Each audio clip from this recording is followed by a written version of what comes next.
So a warm welcome to Chamonix here from Munich. Today I have a discussion with our chairman, Mr. LEMKE. Unfortunately, we are not able to participate in CHAM, so we won't be here with you today. And thus we have this discussion here on video because on the meeting in Cologne we noticed that there are a lot of similarities between France and Germany, and that's what we want to discuss today. And so we share our thoughts right now via video. So to begin with, we want to address the question whether there are so-called medical deserts in Germany, and if yes, how are you planning to cope with those lack of physicians in particular regions or suburbs? As you may know, to my personal request, there is a strict separation between inpatient and outpatient care in Germany. A major trend in the past decade was an increasing number of older physicians in rural areas retiring and closing their private practices because they are not able to find a successor. This subsequently leads to hospitals in these rural areas taking over and maintaining the medical services and outpatient sector as well. When thinking about solutions to this issue, we have to distinguish between the governmental ideas and those we and other private healthcare providers developed.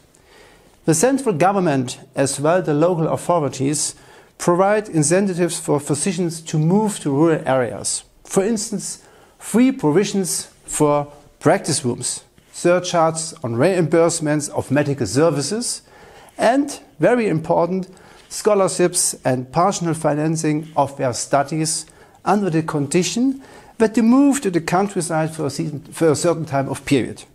We as SANA, on the other hand, offer physicians different benefits. For instance, we provide special training opportunities. For instance, physicians can benefit from the experience and know-how of our large hospitals.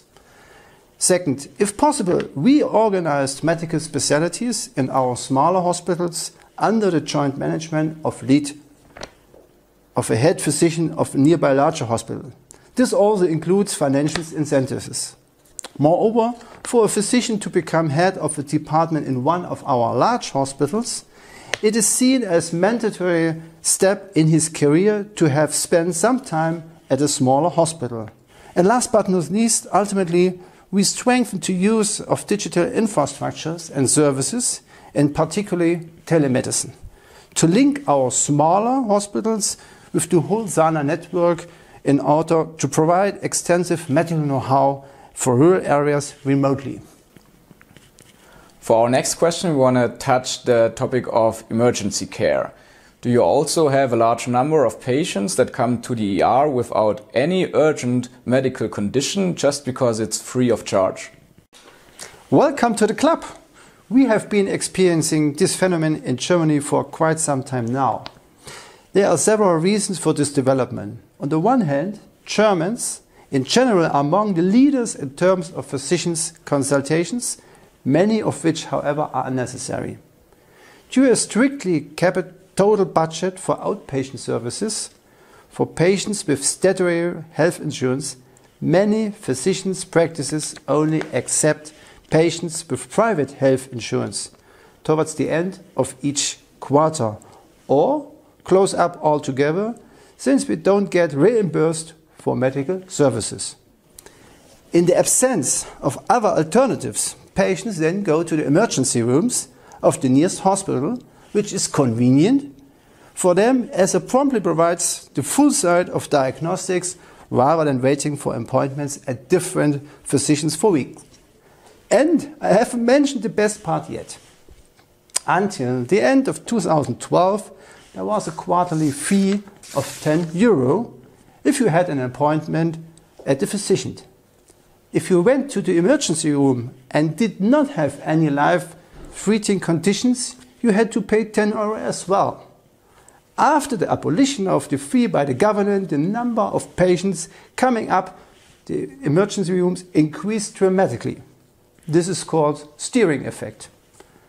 Currently, 2 outgoing legislative initiatives aim at better regulation the use of emergency rooms. I am, however, rather skeptical with respect to an improvement potential. as long as there are no financial sanctions for inadequate use of emergency rooms, patients won't change their habits. So you manage several university and teaching hospitals in different cities. How are you planning to move forward with those university hospitals, and what contracts are you going to sign with universities? And is it your opinion that those contracts should be done for all universities, hospitals alike? I have been made aware there is an illogical debate in France about private investments in healthcare.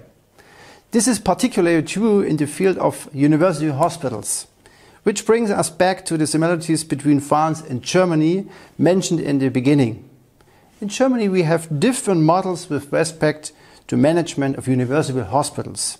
There are two completely privatized university hospitals, but there are also hybrid models where only some of one medical departments are privatized, and some remain with the original university hospital. Sana, for example, operates university hospitals with focus on cardiology, heart surgery, orthopedics and neurology. We are fully responsible for the provision of medical services as well as the associated economic risk and reward. Professors are appointed jointly with the Faculty of Medicine.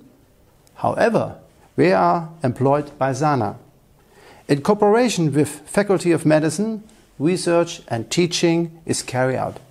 This is based on various contracts that have been conducted between Sana and the respective universities.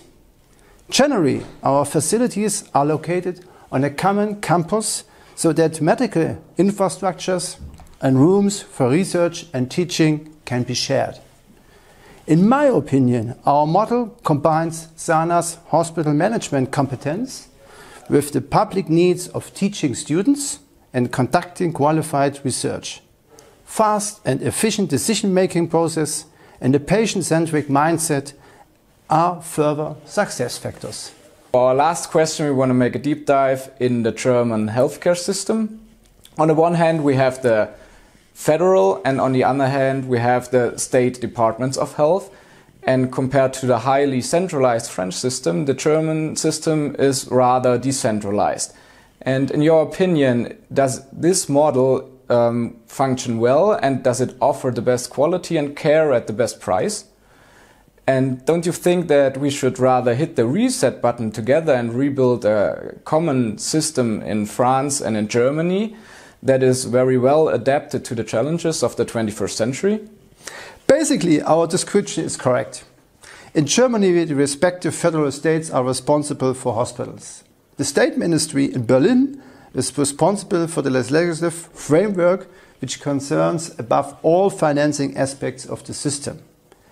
Apart from that, a very influential committee in the German healthcare system is the so-called Self-Administration Committee, in which hospitals and health insurance companies are represented and have to agree on countless procedural regulations and quality standards. Lately, a process has been put in motion where the state ministry, Mr. Spahn, is increasingly interfering with the competences of the federal states by means of restrictive legislation. In my opinion, it is a misconception that it is possible to centrally plan our predefined operation of clinics. Regional characteristics are left unconsidered, which can lead to extremely undesirable outcomes. I completely agree with you, Guy. It is long overdue to press the reset button. Demands and needs of patients have already changed substantially and will continue to doing so going forward. Human and financial resources will become scarcer. Process of healthcare will continue, especially with respect to digitalization. And what we are doing? We avoid change and continue to do the same or issue thousands of pages of regulation. Guy, if you are looking forward someone to press the button, I am in. I wish you and the other Congress participations a fruitful discussion.